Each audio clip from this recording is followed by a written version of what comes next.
Now, today marks the second week since the government began phase 2 of the mass vaccination outroll of a vaccine program for healthcare workers and citizens over 60 years of age.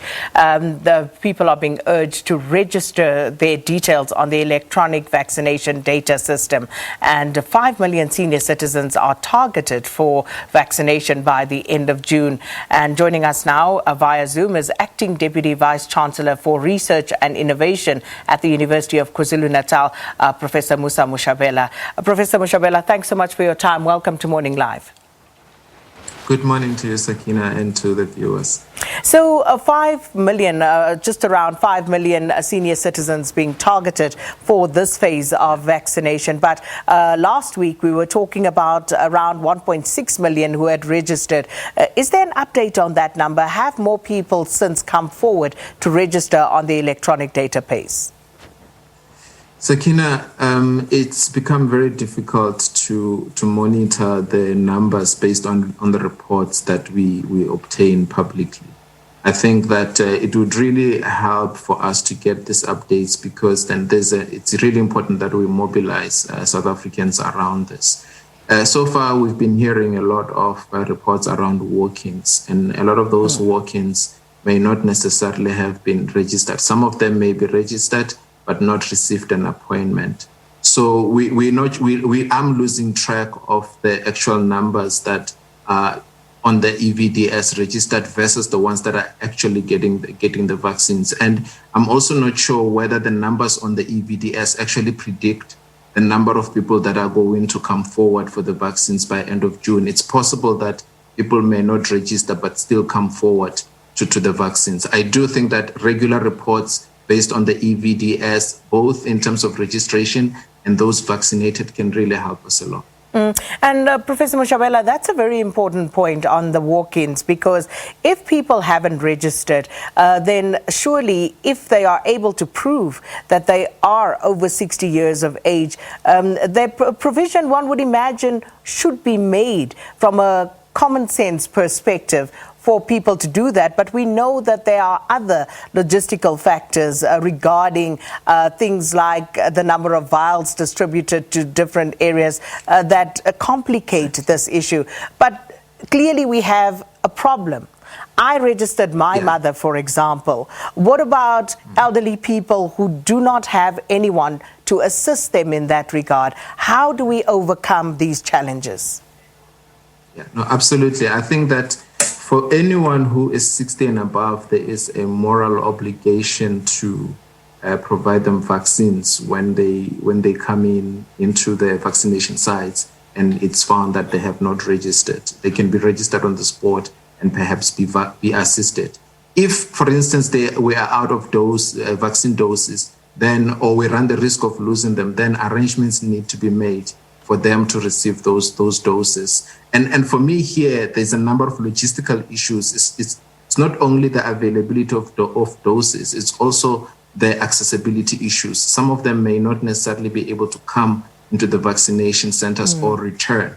So there needs to also be arrangements to be able to go to the senior citizens who may not be able to come in. And so far, we haven't really had a comprehensive plan around, for example, how community health workers and other outreach healthcare workers can be employed or invited to participate in this process. I know that some provinces have spoken about it, but I haven't really seen the detailed plans around it. But I do think that, we need to really think about how to accommodate all of the senior citizens during this phase, given the different dynamics that are involved.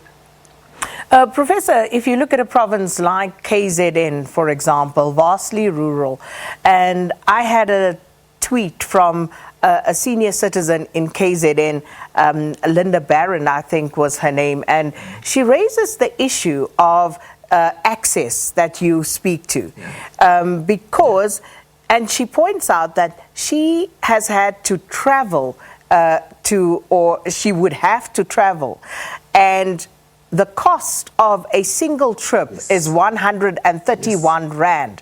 So a 262 Rand return trip by taxi. And at that, you're still not sure of what is going to happen once you reach said destination, how long it's going to take, how convenient it is going to be for you to actually access the vaccine on the said day, what time it's going to be for you to get back home. So you take all of these things into consideration, and one starts to realize that perhaps there needs to be a back to basics here, going back to the drawing board and thinking about all of these challenges that have crept up that may not have been anticipated right off the bat. Sakina, I think that, from where we have started off in the past week, it's a good starting point. And I think that I would like to acknowledge that. And we've also seen the numbers gradually increase. They are not where they should be in terms of the doses that are given. However, there needs to be different ways of, including other layers of plans in order to expand access. Access is going to be really important. And the fact that the dose is free doesn't necessarily mean that's the only barrier to access. As you correctly said, that out-of-pocket payments can be a major barrier for a lot of people. There is an assumption that the availability of health facilities has increased access for everyone. There are other barriers, not only financial or economic. There will be social barriers and several other layers of barriers that I think government needs to employ, and everyone involved in the rollout. We need to employ different strategies to be able to access different people so that we can encourage them to participate, including people who, for example, are immobile. They cannot necessarily walk. They've got mobility challenges. So we need to think about different strategies so that as we optimize the rollout for our senior citizens, we start to employ different ways of accessing them where they are, including in their homes. Difficult as this may be, but that's the only responsible thing. That's the responsible thing to do in order to improve access. We really have to think about that. Doses are covered, but access is going to be really important. Professor, we enter into the second wave of this rollout program, this phase of the rollout program, and against the threat of a third wave. Now, we also have new variants that have come into play, and we're expecting people to travel, senior citizens in particular, and others, of course. So what is it that you believe we should be particularly cognizant of at this stage? Very important question. I think that we do have the reality that the risk of acquiring COVID-19 increases as the transmission of COVID-19 increases in the population. So the greater the numbers that we have when people now travel to go get vaccinated, it can increase the risk of them to be infected. I think that the vaccination risk is a risk that we must be willing to take. But I do really think that we must be intentional in reducing the risk, especially for senior citizens, because that they are at risk of severe outcomes. So one way of doing that is, for example, as a country, to think about how to limit other potential spreaders of disease. For example, there is a major risk with elections and electioneering that could contribute to infections. There's also a risk related to the fact that people are not wearing masks, they are not following prevention measures.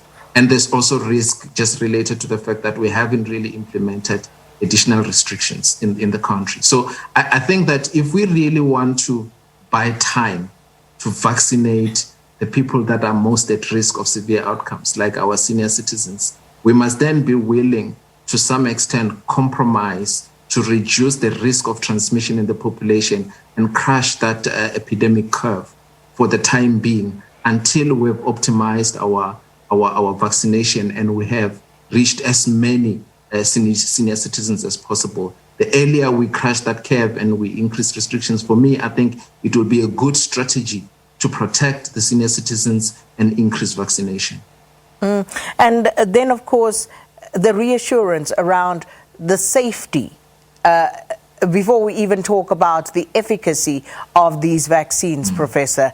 And when we read reports, for example, now in the United States, talking about some possibility of a linked heart condition to the vaccines, how do we assure people that these vaccines are in fact safe and for the greater good? Yeah, I think that, Sakina, the benefit of the vaccines, yes, we need to look at the risks, including any possible adverse event that may come with each vaccine that is administered. But the benefit of the vaccines has to be seen in the greater context of the risks that come with COVID-19. When we look at the risks that come with COVID-19, they are so big and so huge that it helps to put the risks of vaccines into perspective. I accept that if one or two people suffer some adverse events, for them, that is 100% risk, and it's not something that we can defend. But on the whole, there is a much greater good, and even the people that may have vaccine may not necessarily suffer the immediate consequence of COVID-19, and we may be able to deal with the other problems, including compensation, including providing medical care, and so forth. I do think that it's important to monitor these adverse events carefully. And for me, right now, we talk about the medical safety app. I'm not sure the extent to which everyone in the population knows about how to monitor adverse events and how to report them so that they can get the necessary attention. And this is something that, in my view, needs to be communicated regularly, not necessarily to cause alarm, but to help people to monitor this and report them so that we can put in place measures to intervene early and effectively. This is, for me, the most important part. I do think that we will continue to monitor the risks. The expert committee that reviews adverse events, they're continuing to monitor this. But the systems in place to help South Africans to individually and personally monitor this and report them, that's going to be an important step. And right now I feel that it's a little bit missing. And just to expand on that theme of communication, or perhaps better communication, there's also, of course, the question around, what to expect. And we don't necessarily, we seem to have dropped the ball and just assume that people understand, they know what's going on, because we have just left it deferred almost to the media and whatever it is that they report on. So there are three levels of how one can look at the issue of vaccination. So on the one hand, vaccination can protect you from infection, and it can also protect you from severe disease that could lead to hospitalization, and it can protect you from death. So we know the vaccinations that we have for COVID-19, they don't necessarily protect you from infection, because what they do is they stimulate the immune system to protect you better from any infection that comes in. So some people may still be infected, but their immune system is now able to respond a lot better. In those cases, some people may not necessarily experience any illness, but some people may experience mild illness. The most important thing is that the protection increases tremendously when you now get to severe disease. A lot of people are unlikely to have severe disease, and that means that they may not even need to be hospitalized. And most importantly, almost everyone will be protected from death once they've received the vaccine. So it's important then that we understand what these vaccines are doing and how they benefit us. However, I think that in my view, it is really important that we see vaccination as a way to protect people from really severe outcomes that come with COVID-19. And yes, there might be some degree of protection from infection, and that may be limited. Therefore, it's important to continue to follow the prevention measures so that we don't necessarily get infected per se, but also we don't continue to spread infection to others.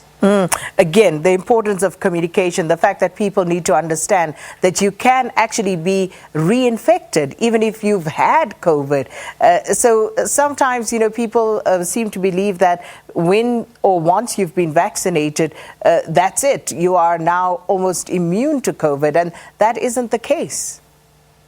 No, it's not the case per se. And I think that the benefit of, these vaccines, we are going to see it when the majority of the population is vaccinated because of the notion of herd immunity when it comes to the spread of infection and breaking transmission of infection.